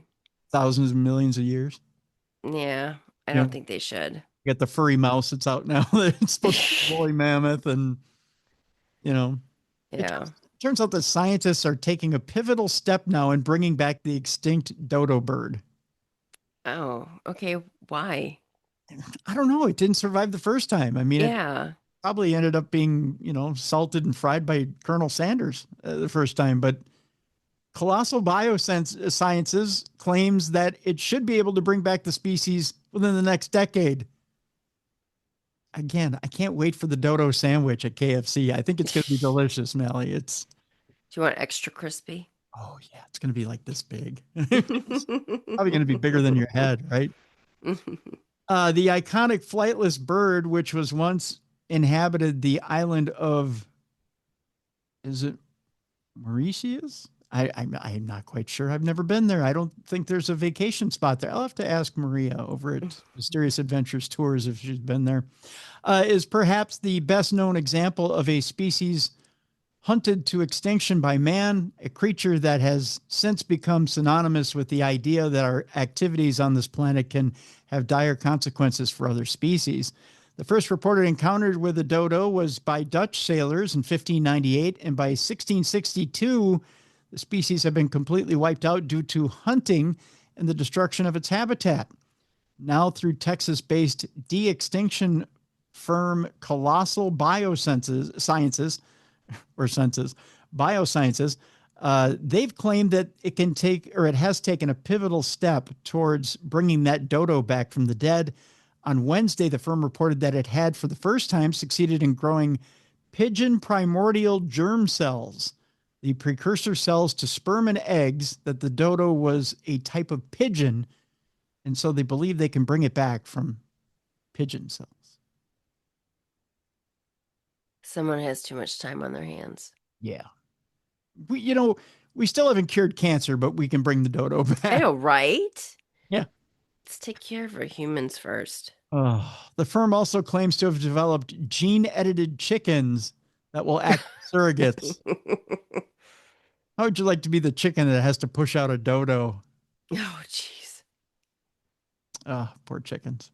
To create a dodo, the chickens will be injected with primordial germ cells from the dodo's closest living relative, which is the Nicobar pigeon. It seems like a lot of work to get a dodo bird, doesn't it? Mm-hmm. Seems like we're trying too hard. Using gene editing, this would eventually make it possible to breed live dodos. If it's this much work to get a dodo, why are we trying? Mm-hmm. Right? Just so we can watch one. According to Chief Executive Ben Lamb, this could all be accomplished in less than 10 years. He says our goal is to make enough dodos with enough genetic diversity engineered into them that we can put them back into the wild where they can truly thrive. Only to be swooped up by Colonel Sanders and made into the best damn sandwich you've ever had. Good. You know what'll be really nice, Mallie, is if we can get one, chop it up and make dodo Doritos. That'll be that'd be so good. Jeez, dodo Doritos. You're right. I need to eat dinner. I think your blood sugar's going down. I was spiraling out of control. They say we're not looking to make 2 dodos.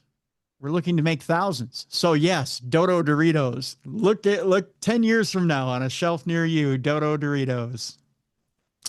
All right. And finally, since I've mentioned dodo Doritos, you may think, boy, that's going to run right through me. Right. Mm-hmm. Well, guess what? If you think you're going to run to the toilet and have a roll of toilet paper handy for you, this is your palate cleanser, Mallie. Okay. Chances are that roll of toilet paper may not be waiting for you when you go to have your sit down, unless you watch some ads first. What do you mean? I'm about to tell you. Dystopian Toilet forces users to watch ads in exchange for a toilet roll. Oh my gosh. That's right. In some parts of China, even something as simple as going to the restroom requires a person to watch some advertising. Wow. Don't be in too much of a hurry to hit the porta potty, if you know what I mean. In what hopefully won't be a sign of things to come, a viral clip filmed in China shows a new type of public restroom that requires the user to scan a QR code and watch an advertisement in exchange for a toilet roll. Oh my gosh. It's out of control, Mel. Yeah, it is. Our world is now out of control. According to reports, this is in fact a real thing, albeit something rolled out to only select restrooms. You see what we did there? Mm-hmm. The idea, Clever. it is clever. The idea behind it is to reduce waste due to the excess use of toilet paper. How does watching a commercial reduce waste? I have no idea. You drip dry? I guess maybe you only get one square per ad. I don't know. The system works by giving the user the option to scan a code for the first pieces of toilet roll, then requires them to either watch another advert or pay a small fee for more if they need it. Oh, I see a lot of using your own fingers here. Oh, gross. Oh, God. One obvious issue is that since a mobile phone is required to scan the code, there doesn't seem to be any fallback option for a user who doesn't happen to have such a device on them. Yeah. Right? Maybe. Like little kids. Right. Or you just happen to want to be hygienic and don't bring your phone in with you to the bathroom. True. Right. Mm-hmm. Or people with disabilities or who simply aren't very tech savvy and likely are to struggle. What do you do for them? The only silver lining is that the system requires that someone obtain the paper before they actually do their business, thus preventing any unfortunate situations. Fortunately, there is no indication that a system like this is going to become commonplace anywhere. Don't speak too soon. Mm-hmm. No doubt that the general public could be up in arms about being forced to either watch advertisements or pay just to get a few pieces of toilet paper. Nonetheless, given the existence of something like this is somewhat troubling. Mark my words. You are going to see this on this side of the pond. It is going to happen. Someone's going to figure out how to monetize this, especially with the cost of toilet paper these days. Mm. It's going to happen. Or at least you're going to see premium toilet paper behind a paywall. Jeez Louise.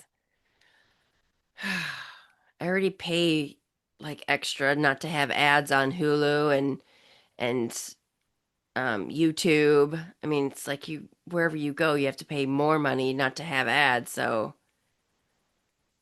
now if you for bathrooms, I wonder if like you have like a club that you subscribe to where you don't have to pay for ads for bathrooms.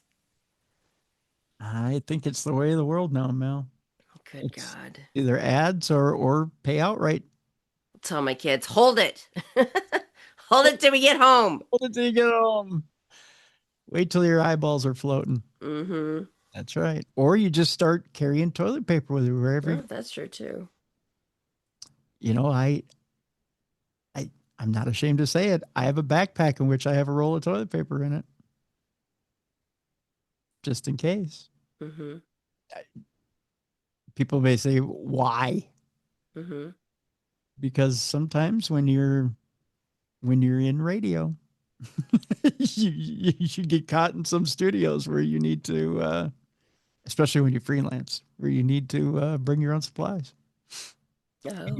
You'd much rather bring your own supplies. Mm. Yeah.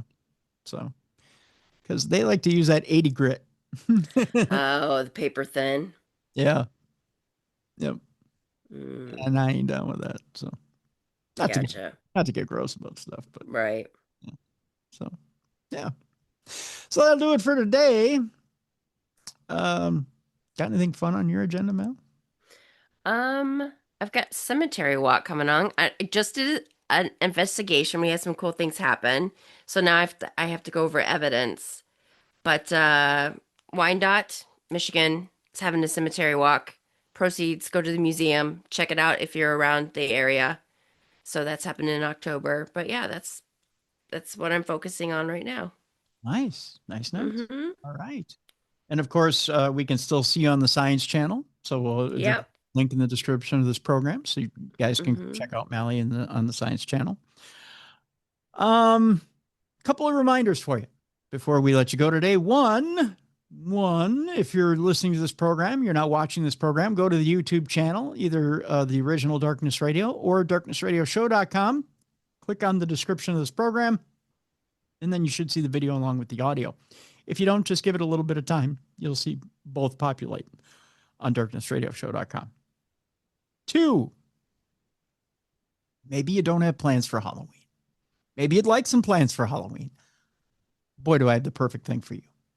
Mysterious Adventures Tours has 2 trips, count them, 2 trips that you may be interested in. I know I'm interested in them, and boy, you never know. Maybe I'll show up. You never know. The first one is with Dacre Stoker going to Romania and spending Halloween at Bran Castle, which was the castle that Bram Stoker was, what's the word I'm looking here for? Inspired?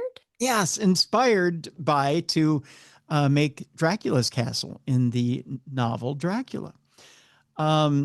The great thing is that Dacre has been to Romania many times, so you get that knowledge of Romania by going with Dacre to either 12 days to Romania and seeing the haunted forest and much, much more with Dacre, or you can go for just that one night of the Halloween party and spending Halloween in Bran Castle. And by the way, this isn't party outside of the castle in a tent.